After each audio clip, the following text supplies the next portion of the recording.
여러분 안녕하십니까? 반갑습니다. 저는 한국전통문화대학교 보존과학과 전 석사교수 이오희라고 합니다.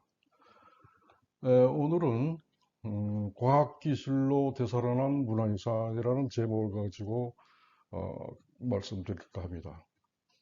여러분, 문화재 보존과학이란 학문 알고 계십니까? 알고 계시는 분도 있고, 또 이 문화재 보존과학이 어떤 일을 하는지 간략하게 설명을 드리면은, 오랜 세월 동안 그 아주 극심한 그런 환경을 겪어오면서 전해져 온 병든 문화재들을 과학적인 방법하고 전통적인 방법으로 처리해서 그 문화재의 생명을 되살리는 일을 하고 있고, 그리고 이제 문화재를 그 제작할 때 사용됐던 그 재료들을 이제 과학적 방법으로 좀 확인도 하고, 그리고 제작 기법이라든가 내부 손상 정도를 조사하여 규명하는 일을 하는 것이 문화재 보존과학이 하는 일이라고 생각하시면 됩니다. 문화재는 우리 선조들이 물려준 선물로 우리 민족의 역사와 문화를 올바르게 이해하는 데 없어서는 안 되는 문화적 자산이며, 민족의 정체성에 대한 인식과 미래 발전의 근원이 되는 아주 귀중한 물적 자산이 되겠습니다. 이 귀중한 문화재를 잘 보존해서 우리 후손에게 물려줘야 한 책임은 지금 현재 살고 있는 우리들이 해야 될 일입니다.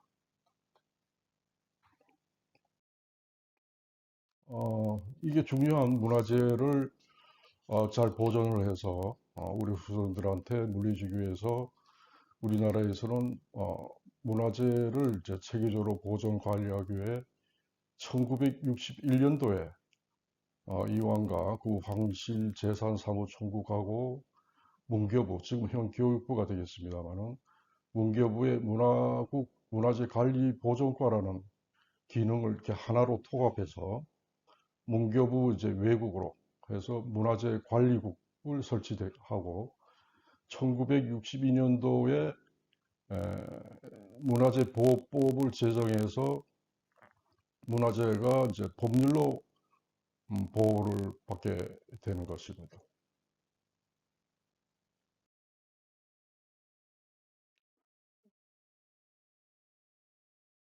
우리 문화재 보호법에는 크게 이렇게 네 가지로 나눠져 있는데, 첫 번째 이제 유형문화재, 무형문화재, 기념물, 민속자료, 이렇게 크게 네 가지로 되어 있는데,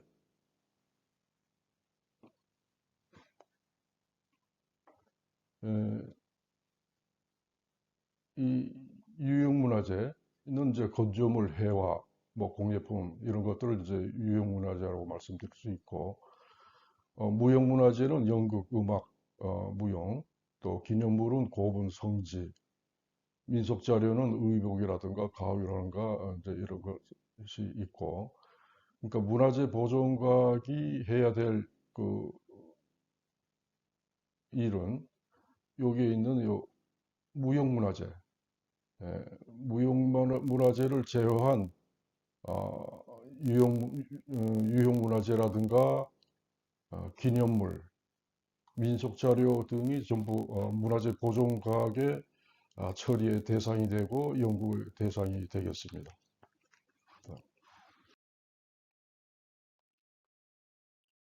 여기에 보이는 그 책은, 그 연구 출판물은 1968년도에 고 박정희 대통령이 특별 지시로 해가지고 과학자하고 이제 문화재 관계자, 뭐 고고학자라든가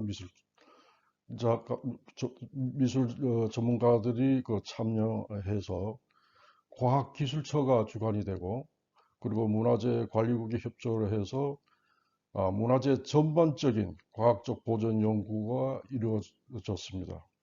그 결과물이 여기 보시는 처럼 문화 여기에 문화재의 과학적 보존 관리에 관한 조사 연구 1968년도에 처음 연구 출판물이 되겠습니다. 그런데 이게 재미있게 1968년도에 이런 연구를 했는데 나중에 말씀드리겠습니다만은 1970년도, 71년도, 73년도에 문해왕릉이 발굴되고 경주에서 천마총 발굴되는데 상당히 이 연구가 도움이 됐던 것입니다.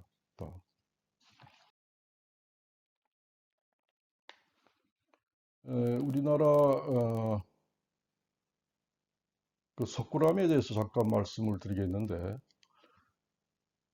이 석굴암은 우리나라 과학자들이 1958년도에 처음 과학자들이 참여를 해서 조사를 어, 했었는데 석굴암의 발견과 수리에 대해서 잠깐 말씀드리면은 1907년에 경주 우측에 근무하던 김아무개 씨가 우판 배달을 하려고 이제 토암산을 넘어가는데 어떤 석굴을 이렇게 발견하게 된 거죠.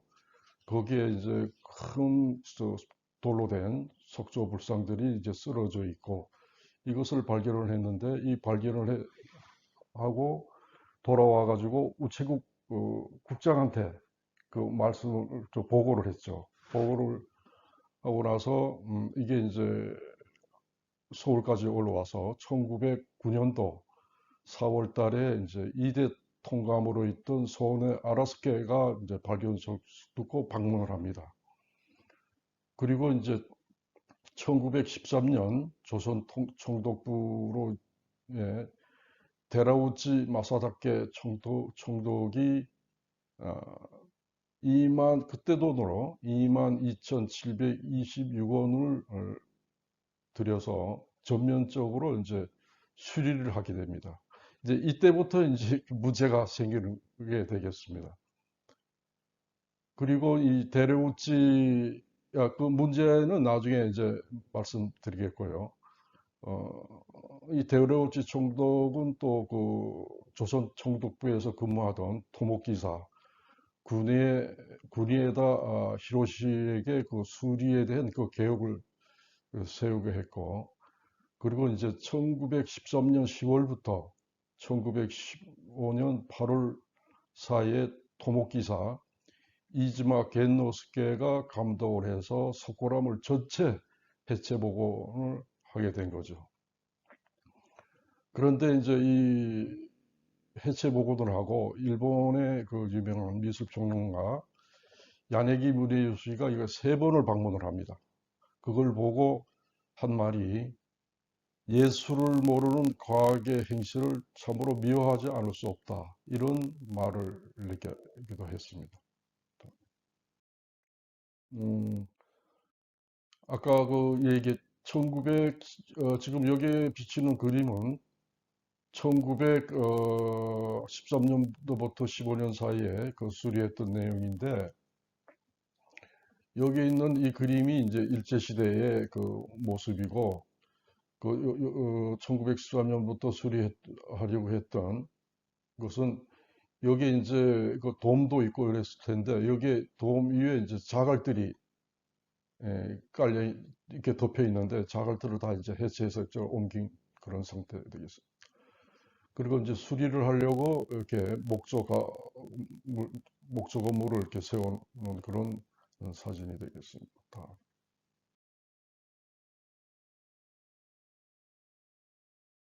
그래서 이제 1900 그렇게 했는데 이게 문제가 생긴 게 이렇게 보수 수리를 하고 난 다음에 2, 3년 있다가 그냥 이게 원래는 자갈돌로 이렇게 한 1m 자갈돌로 이렇게 덮여서 이렇게 돔을 만들었었는데 신라인들은 그 자갈돌을 없애고 그 당시에 최고의 재료라고 생각했던 세멘트 콘크리트로 해가지고 아주 두껍게 1m 이상 두껍게 해서 자갈돌은 벗겨내고 그 위에다가 시멘트 콘크리트를 하고 흙으로 이렇게 예, 마무리를 하고 이제 이렇게 도, 돔을 이렇게 만들었던 거죠. 근데 거기서 이제 이게 최고의 재료를 썼는데 이제 거기서 이제 문제가 또 생기게 되는 겁니다. 그 수리를 하고 난 다음에 2년, 3년 후에 거기서 이제 습기가 차고 결로가 생기고 그리고 이제 세멘트에서 나오는 그 탄산가스에 의해 가지고 하얗게 핀 고드름 같은 것들이 생기고 석상들을 더 훼손시키는 그런 문제들이 이제 발생하게 되는 거죠. 그래서 이제 몇 년 동안 그 이끼도 끼고 이런 부분에 대해서 이끼 제거 작업도 했지만은 그 해결이 되지 않는 겁니다. 그래서 이제 1961년도에 들어와 가지고 해방되고 1961년도에 들어와 가지고 61년부터 64년도까지 우리 한국 정부에서는 다시 이 중수 수리를 보수를 하는데 일본인들이 만들어 놨던 그 1m 이상의 그 두께의 콘크리트 사이를 1m 그 공간을 두고 그 위에다가 다시 어, 콘크리트로 이중돔을 이렇게 만드는 거죠. 왜냐면은 외부에서 그 빗물이나 이런 것들이 들어와서 이런 문제들이 발생하지 않았나 이렇게 생각을 하고 이제 그렇게 이중돔을 만들게 되었습니다. 그리고 이 앞에 외부에서 들어오는 문제들을 해결하기 위해서 이 앞에 건물을 이제 하게 돼 건물도 이제 설치를 했죠. 그런데 여기서 이제 문제가 뭐가 생기느냐면은 요 위를 이제 콘크리트로 했지 않습니까? 콘크리트를 이렇게 했는데 옛날 신라인들은 자갈돌을 이렇게 씌웠단 말이죠. 그 이 자갈돌은 고온 외부에 있는 고온 다습한 공기가 그 석굴내로 들어오게 되면은 그 수증기 같은 것들은 이게 찬 돌에 응축되면서 한랭 건조한 공기로 이렇게 바뀌게 됩니다. 이 한랭 건조한 공기는 그러니까 밀도가 높기 때문에 석굴 안으로 이렇게 밀려 들어가 그 석굴 내부를 항상 건조한 상태로 유지해 줍니다. 그러니까 결로도 생기지 않고 항상 뽀송뽀송한 그런 상태로 유지를 해주는 거죠. 그러니까 이 제습 기능은 그 콘크리트 옛날 사람들은 이 제습 기능을 석굴암이 숨을 쉴 수 있게끔 해서 그 결로 현상을 막았었는데 이제 외정 때 그 중수 수리를 보수를 할 때는 콘크리트라는 세멘트라는 그 당시는 좋은 재료라고 생각을 했지만은 실적 써보니까 숨을 못 쉬게 했기 때문에 이런 결로 현상이 일어나서 이끼가 피고 여러 가지 훼손이 일어났던 것입니다.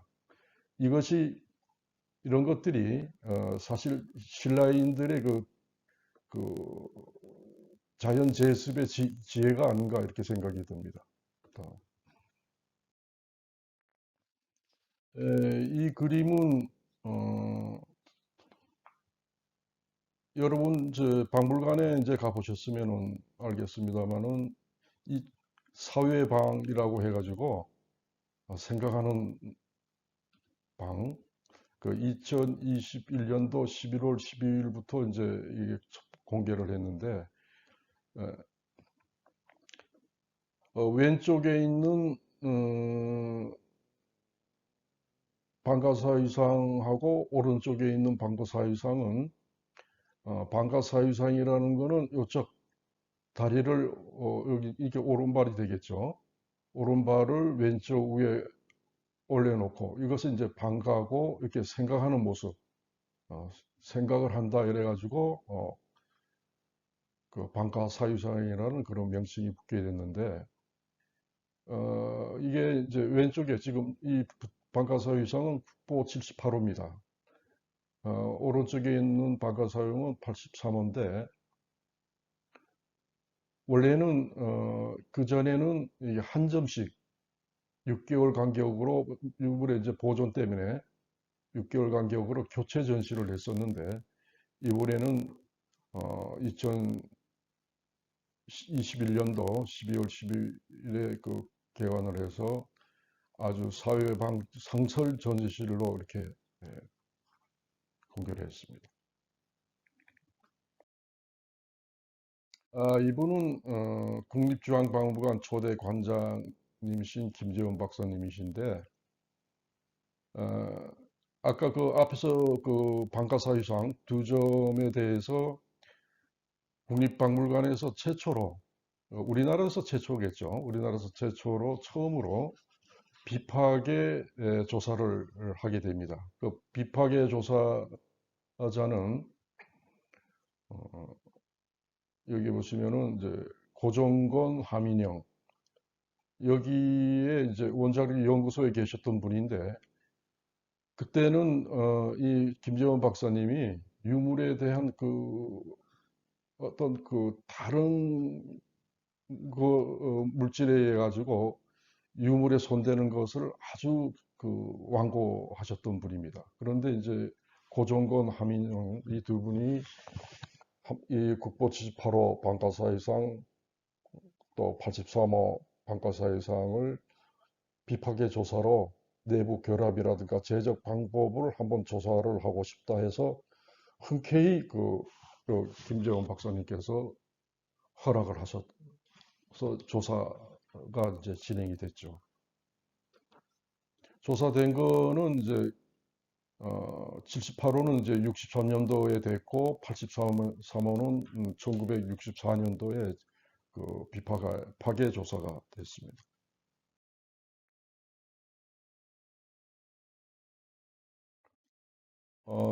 앞에서 말씀드렸지만 1963년도에 그 비파계 조사를 했는데 감마선 어떤 감마선의 코발트 60이라는 감마선을 가지고 이제 조사를 했는데 일단 하기 전에 그 이 높이는 80cm고 중량은 37.6kg입니다.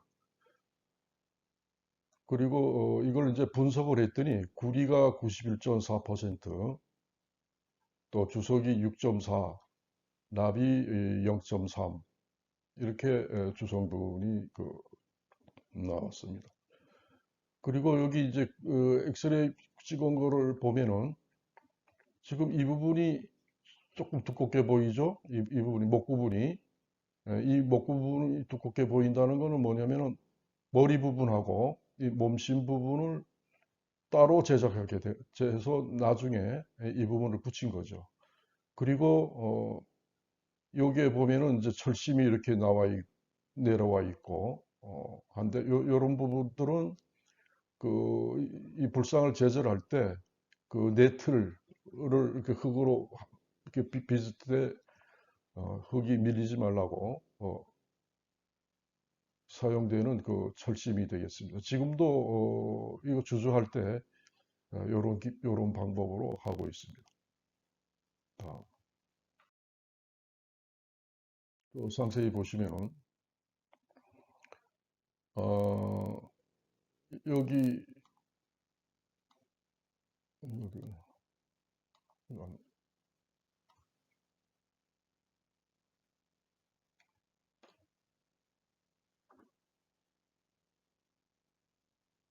여기 보시면은 여기 이제 요 구멍이 있고 그 다음에 이제 이게 못이라고 그랬는데 이게 사실 이제 철심입니다. 철심이고 여기에 용접 부분이 있죠. 어, 그리고 여기에 보면 아까 여기 내려간 요 철심이 있죠. 여기 잘 안 되나? 여기 철심이 있죠. 그리고 여기 보면은 철심이 이렇게 또 돼 있습니다. 그리고 우리가 보통 그 주조를 할 때 샘물을 넣으면은 높은 온도에서 샘물을 넣으면은 가스가 밀려 들어가면서 그 가스가 바깥으로 나가면은 기포들이 많이 안 생기는데 그게 이제 조절할 때 기술이죠. 그런데 이게 78호 보면은 이 당시에 주조술이 아주 높은 그런 주조 기술을 갖고 이 방가사의상을 만들었던 것으로 판단되고 있습니다. 다.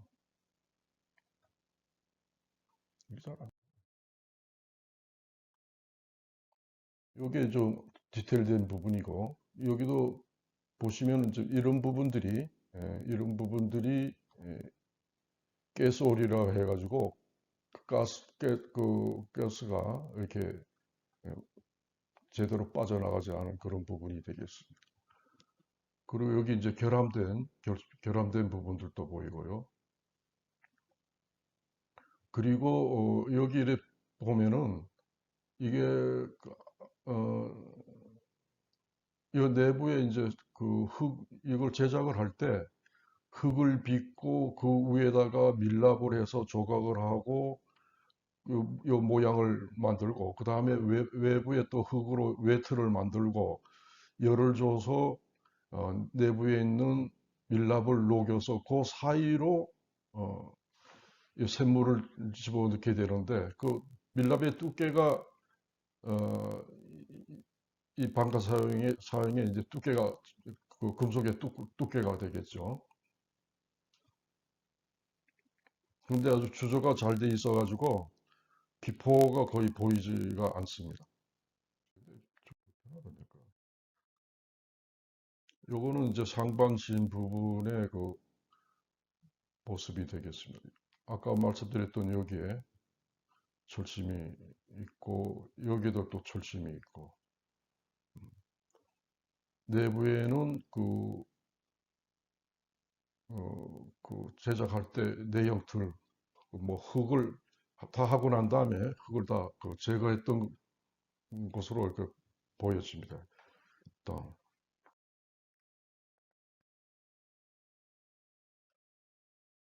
이 발 부분에 이제 조금 여기 아무래도 이게 여기가 어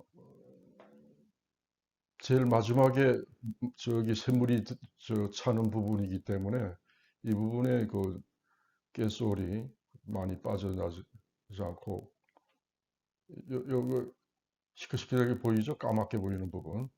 예, 다. 그리고 여기에 보면은 여기도 이렇게 균열이가 있는 부분이 있습니다. 그 측면 그 자대 부분이 되겠습니다.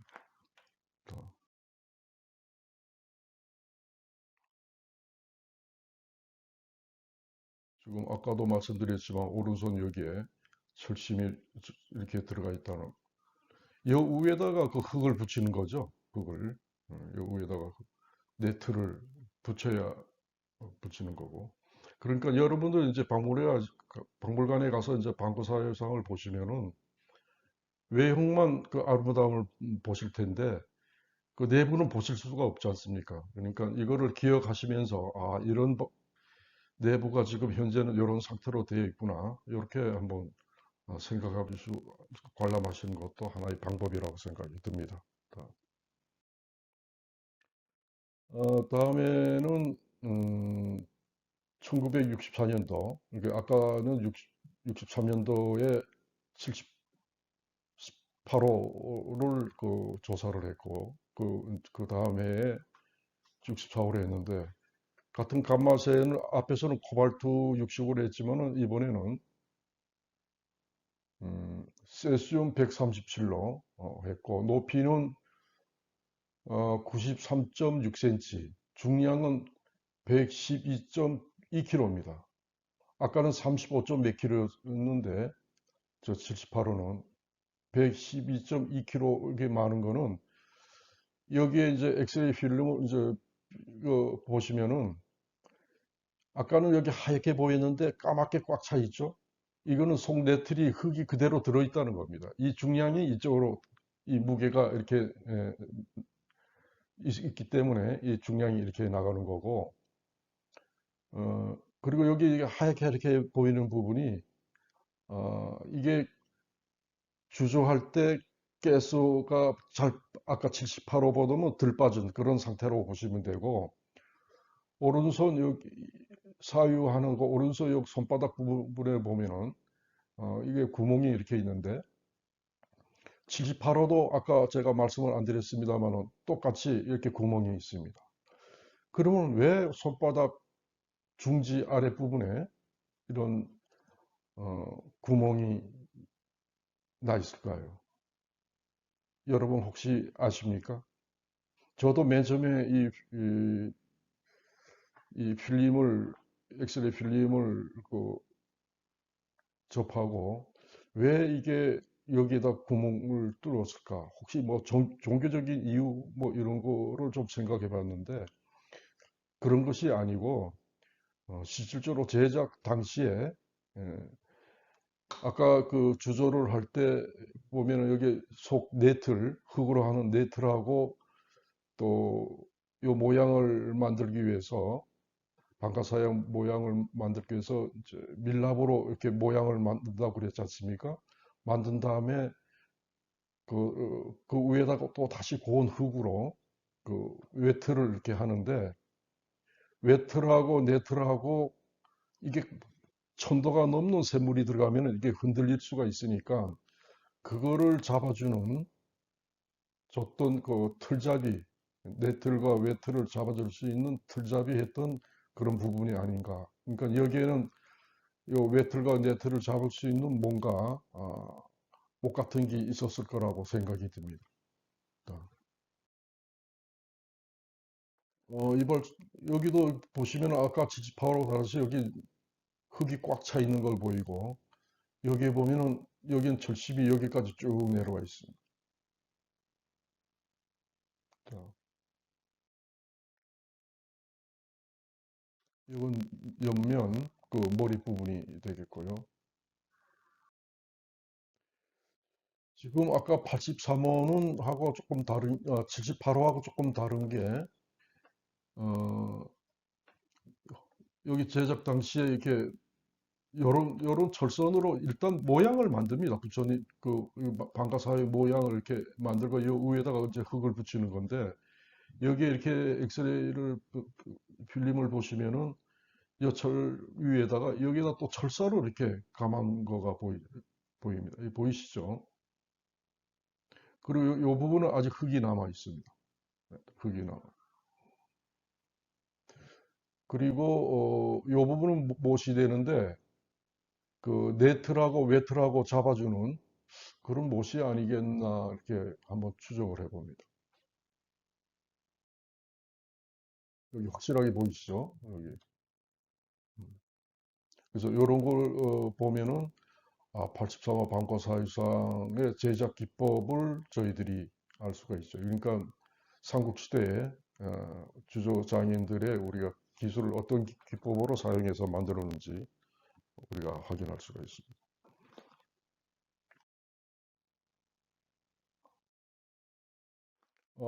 이 부분은 이제 자대, 이 부분이 이제 엉덩이 부분이 되겠고, 요 예를 보면 이 부분에 그 까맣게 보이는 부분이 이게 가스가 다 빠져나가지 않고 머물러 있는 자리입니다. 이 부분은 비어 있다는 거죠. 이게 다 이렇게 이런 색깔로 이렇게 딱 메워져야 이제 일정하게 금, 금속이 들어가는 건데 이 부분은 이제 비어 있다고 이렇게 생각을 하시면 됩니다. 음.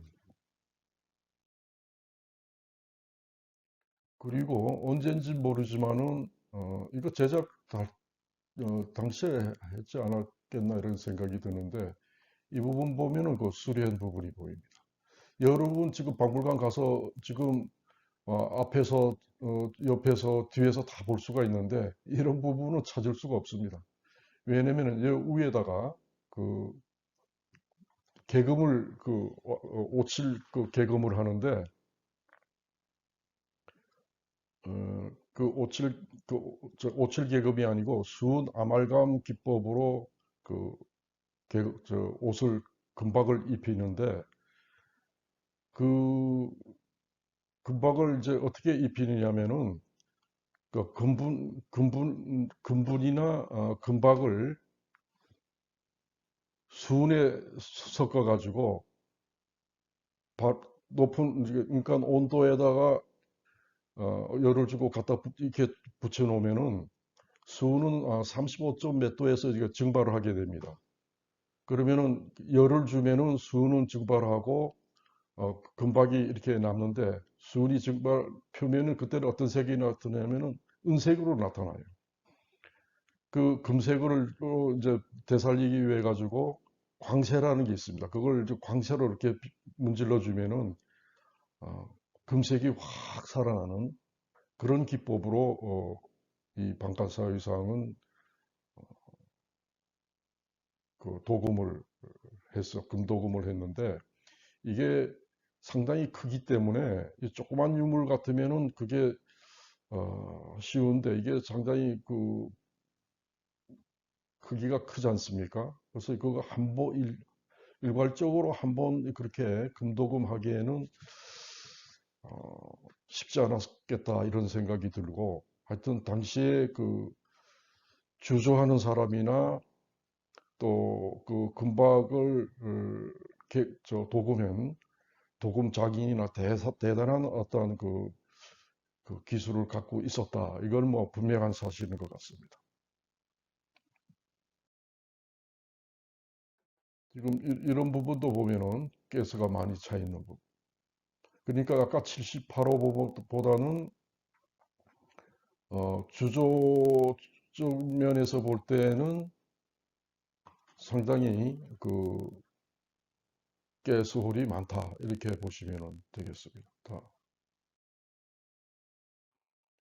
여기 보시면 이제 발 부분에 이제 수리한 부분이 이렇게 나와 있고요. 이 부분도 이제 에, 그 틀에 샘물을 집어넣을 때 이 부분이 제일 마지막에 그 샘물이와 닿는 부분이기 때문에 아마 여기에 샘물이 다 들어오지 못하고 이게 융착이 덜 된 것 같습니다.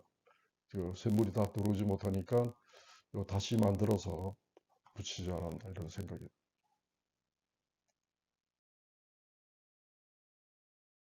자, 이 부분은 이제 우리 83호가 되겠고 오른쪽에 있는 이 불상은 일본 국보 1호 광룡사 목조 미륵 보살 방가사유상이 되겠습니다. 지금 조금 전에 제가 말씀드렸던 이 부분이 이제 금도금한 부분인데 이 부분이 이 부분이 이제 금도금한 부분인데 에, 이게 작은 것 그러니까 이 표면을 그 금박이나 금분을 입힌다든가 또 금분을 수은하고 이렇게 섞어가지고 여기 이렇게 쫙 바르고 칠한 다음에 열을 주면은 수은은 날아가고 여기 어, 금만 남게 되는 거죠. 그래서 이런 기법을 가지고 수은, 아말감, 금도금 기법이라고 이렇게 예, 얘기를 하고 있어요. 요거 이제 요 두 점을 이렇게 비교한 거는 우리에 대한 그 제작 기법에 대해서 잠깐 말씀드렸고 이것도 일본의 방가사유상 광명사에 있는 그 방가사유상하고 우리 방가사유 재료가 다르죠. 우리는 청동으로 해서 위에 금도금을 한 거고 일본에 있는 그 여기 이제 목조 제목과 같이 나무로 만드는 거죠. 그런데 이제 이 목조 일본의 광룡사의 이 목조 불상이 어디서 만들었냐에 대해 가지고 그 학문적으로 논쟁이 있었습니다. 그 부분에 대해서 잠깐 설명드리면은 아 그러기 전에 이제 지금 이 부분은 그 주조에 대해서 그 말씀드리겠는데, 뭐 방가사의상도 다 마찬가지로 이 부분이 이제 그 네틀이 되겠어요. 흙으로 이제 이렇게 하고 이 안에 이제 철심이라든가 나무 이렇게 십자가로 한다든가 요 모양대로 하고 그 뭐 시대별로 다르겠습니다만 여기 이제 새끼줄로 이렇게 감는다든가 이렇게 그 네트를 만들고 그 다음에 이 위에 이제 여기에다가 이제 밀랍으로 만들고자 하는 모양 형상을 조각을 하는 거죠. 밀랍을 입혀가지고 밀랍 아시죠? 그 벌집 사는 그 집 그게 밀랍인데 그걸로 이제 녹여갖고 이렇게 하는 겁니다. 그리고 이제 이게 두꺼우면 여기에 밀랍의 두께에 따라 가지고 그 만들어지는 그 기물 불상의 그 두께가 되겠습니다. 그리고 이제 만들어지면은 여기에 열을 주면은 그 안에 있는 밀랍이 싹 빠지게 되죠. 그러면 그 안에 모양만 딱 남게 되는데 그 모양 안으로 여기에 이제 샘물을 부어 넣으면은 이렇게 불상이 한 점이 생기는 거죠. 그리고 외틀은 이렇게 망치로 이렇게 제거를 하게 됩니다.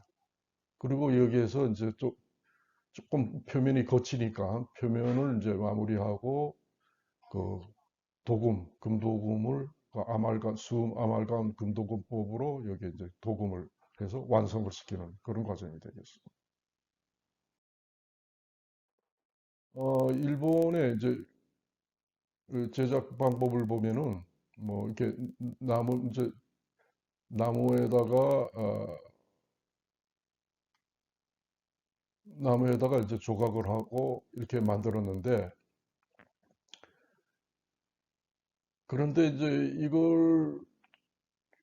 이게 이제 일본에서 만들었다 아니면은 우리 한반도에서 만들어서 일본에 갖고 갔다 이런 뭐 여러 설이 있는데 이제 일본 학자들은 이제 우리나라 이제 학자들은 뭐냐면은 이 나무가 일본에는 잘 안 나오는 적송이라는 나무입니다. 이게 적송이라는 나무는 우리나라 뭐 봉화라든가 울진, 뭐 강원도 일대에서 나는 나무인데 그 금강송이라고도 하죠.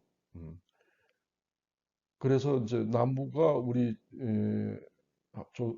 한국에서 나오는 그 나무이기 때문에 이 우리 장인이 의해서 만들어진 거다라고 이제 이렇게 우리 쪽에서는 얘기를 하고 있고 일본에서는 지금 이 그림을 보시면은 여기 지금 통째로 이렇게 돼 있는 게 아니고 여기 머리 뒷부분 지금 이 부분은 다 덮개가 이게 덮개로 이렇게 돼 있어요. 이 부분이 이게 덮개입니다. 덮개. 또 이 부분도 이게 여기 덮개고 또 이 안은 전부 다 이게 비어 있습니다.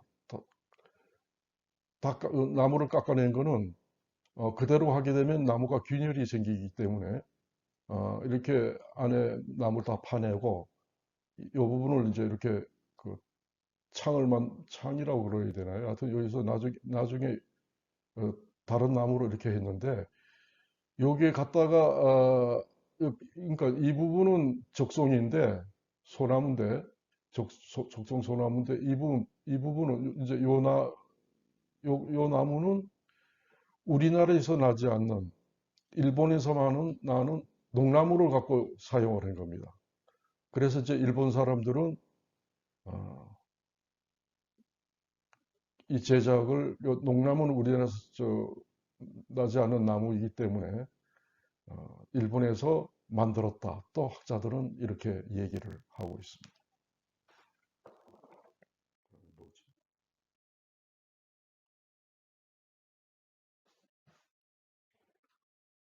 이 나무가 아까 말씀드린 대로 농나무가 되겠습니다.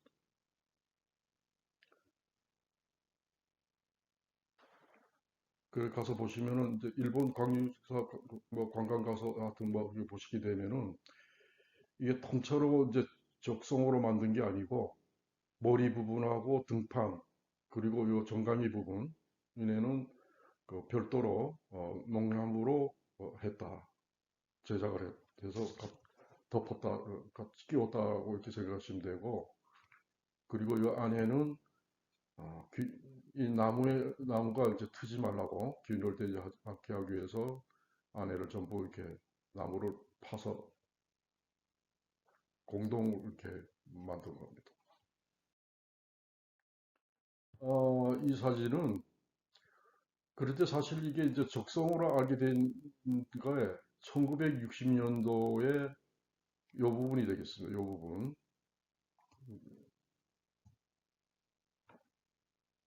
이 부분이 되겠는데 어떤 학생이 이걸 감상을 하다가 너무 황홀해가지고 불단 위에 올라서 이렇게 아는 거예요. 그래가지고 이 손가락 부분이 부러진 거죠. 이게 자세히 보시면은 이거하고 여기에 조금 다릅니다. 여기. 그래서 이 수리는 어디서 했느냐면은